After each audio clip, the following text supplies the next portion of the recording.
Bugünkü qonağımız Maarif Eyvazov, prezident təqaüdçüdür. Məhsullar oxumaq istəyim. İki metod var uşaqlar üçün tövsiyə edə biləcəyim. Necə, sənin buraxılış? Yox, məndə elə olurdu. Mən bütün imtahanlara o motivasiya ilə gedirdim. Necə saat dərs oxuyurdun? Oxuma stili necə idi xüsusən? Dərsdən başımı qaldıra bilmirdim. Mən həyəcandan və stressdən uzaq idim. Sınaqlarda məsələn az gəlirdisə necə olurdu? Necə özünü motivasiya edirdin? Dostlarla görüşürdüm, yenə bayaq kimi. İnternet kluba gedirdik, video oyunları oynayırdıq.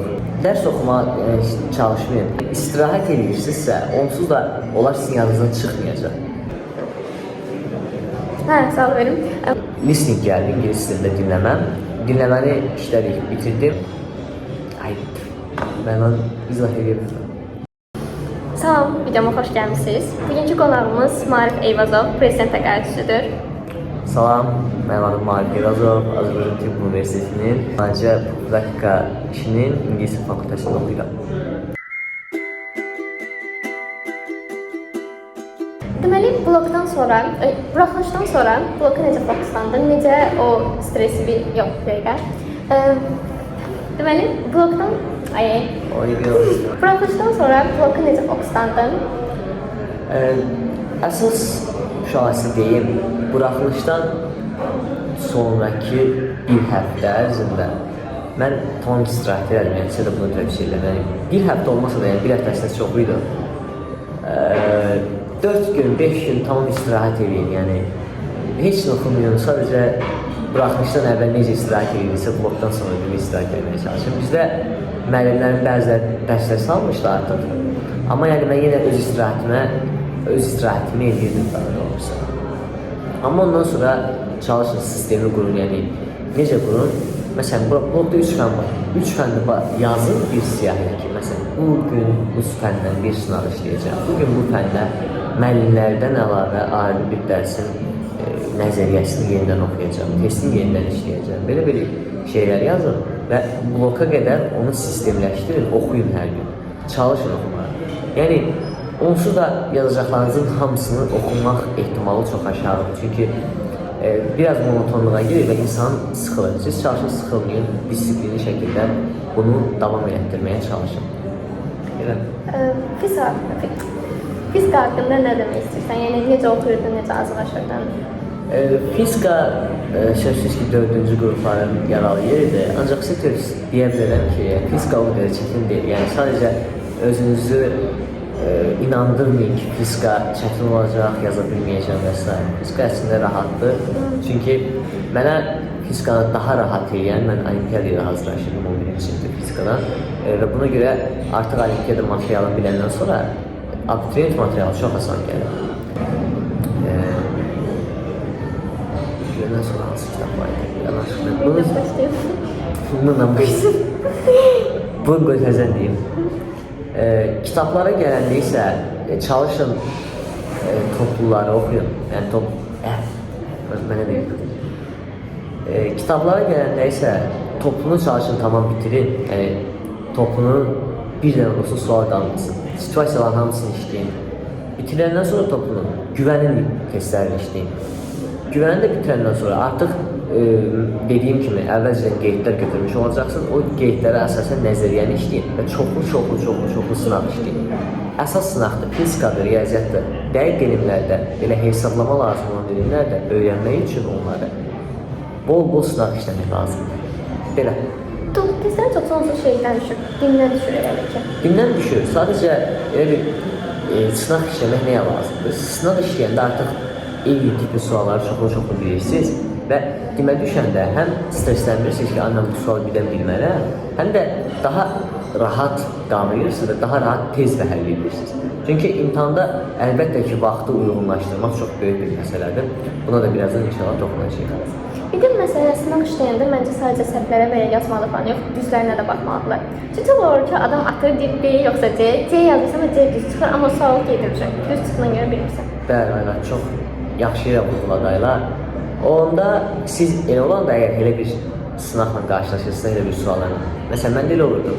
Mən dəqiq bildiyim cavabları sadəcə cavabı yazırdım. 100 qoyurdum. təxmini bildiklərimə isə sual qoydum. Yəni düz çıxsa belə sual qoydum, səhv çıxsa belə sual qoydum. Çünki onları istədiyim kimi notlara yazırdım və evə gedəndə və yaxud da həmin vaxt dərsdə yenidən o hissəni oxuyurdum və bilirdim ki, nəyə görə ora sual qoymuşam. Səhvlər olduqda isə yenidən baxırdım, əgər bilmirəmsə qeyd edirdim, bilirəmsə də artıq sonra gələn dəfə o eyni səhv etmirdim.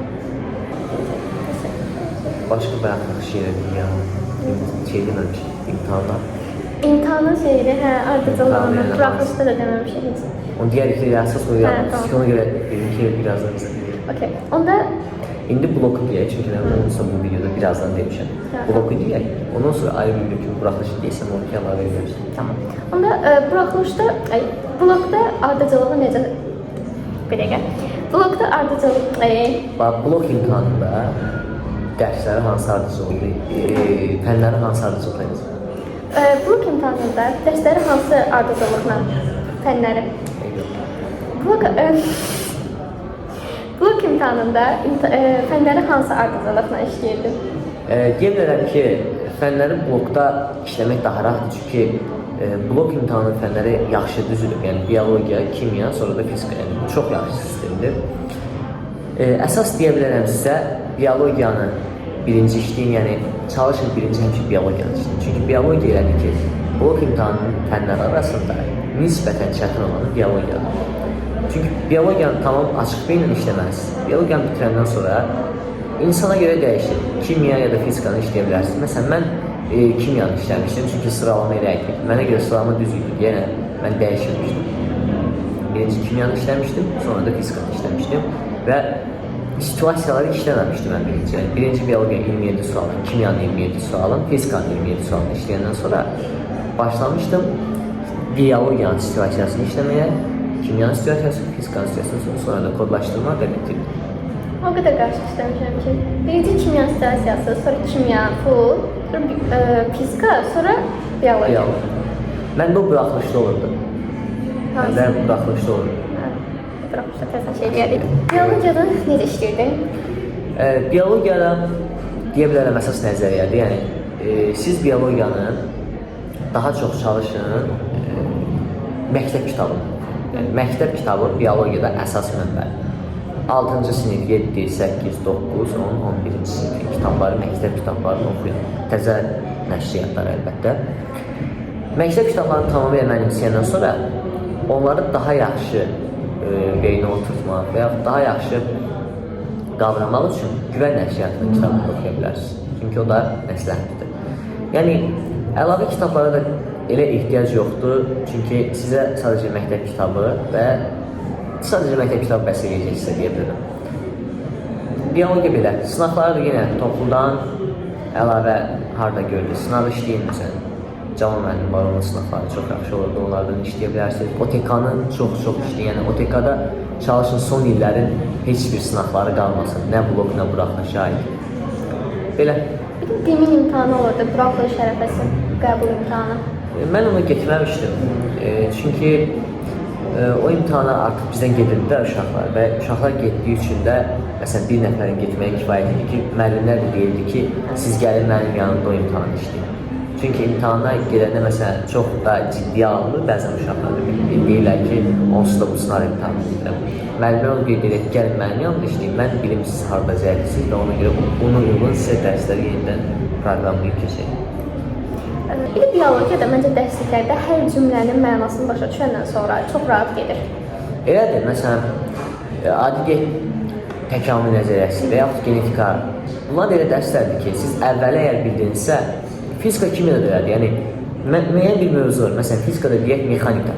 Siz mexanikanın əvvəlini bildirsə, məsələn, bərabər sürətli hərəkətdən bildirsə, artıq bərabər təcili hərəkət biləcəksiniz. Ondan sonra gələn mövzuları da artıq biləcəksiniz. Çünki əlaqəli dərslərdir bir-birinə. Məsələn, biologiyada botanika ilə zoologiya əlbəttə ki, əlaqəli deyil, amma zoologiyanın hissələri arasında əlaqələr mövcuddur. Məsələn, təkamül təlimi baxımından zoologiya elə qurulub ki, ya da botanika elə qurulub ki, bitkilər birinci gəlir. Çünki rahatdır deyə 6-cı sinif kitabında olsa, sonra heyvanlar gəlir. Ya da elə heyvanların özü təkamül baxımından bayaq deyim kimi. Birinci gəlir bir hüceyrələr, sonra gedir çox hüceyrələr, balıqlar, suda burada yaşayanlar belə-belə gedir. Yəni siz əlaqələndirilmiş şəkildə də dərs oxuyun. Məsələn, sırf sadəcə balıqları oxudum, balıqları bildim, suda qurda yaşayanları oxuyub, suda qurda yaşayanları bildim, eləməyin. Məsələn, balıqları oxuyandan sonra suda qurda yaşayanları oxuduqda artıq balıqlara inteqrasiya edin. Məsələn, suda qurda yaşayanların göl qurbağasının 3 ürəyi var idi, balıq 3 kameralı ürəyi var idi, balıqda 2 kameralı ürəyi idi. Bu niyə olur? Məsələn, ikinci qan dövranının yaranmağına qədər belə əlaqəli sualları işləməyə çalışın. Niyə sualını vermək? Bəli. Əlaqələndirmək. Başqa? Fiska kimi? Kimi? Fiskan danışdıq? Fiskanı Danışdıq. Danışdıq. Və sən kimi? Hərdə Sənətə yoxsa ayrı yerdəyim? Yox, danışdığın hamısını deyəsən. Bayaq dedikləri? Tamam. Kimyada nələr oxurdun, nələr hazırlaşırdın? Kimyadan sizə deyim, məndə müəllim nəzəriyyəni yazdırırdı. Ona görə müəyyən bir vəsait və yaxud da bir, məsələn, test olaraq toplu və güvənli etmərəm, amma vəsait olaraq sizə heç bir tövsiyə edirəm. Çünki məndə müəllim özü nəzəriyyəni yazdırırdı, DİM proqramı çərçivəsində. Amma siz nəzəriyyəni, DİM-in özünün kimyaya aid mən bildiyim qədər nəzəriyyəsi var və yaxud güvənli nəzəriyyəsi də yaxşı, pis deyil. Bu iki kitabdan nəzəriyyələri oxuya bilərsiniz. Bizdə müəllim artıq özü yazdırırdı deyəndə, onun yazdırdığı nəzəriyyələr çox yaxşı idi. Yəni, onun yazdığı nəzəriyyələr hətta deyə bilərəm, universitetdə belə bünövrə üçün çox yaxşı nəzəriyyələrdir.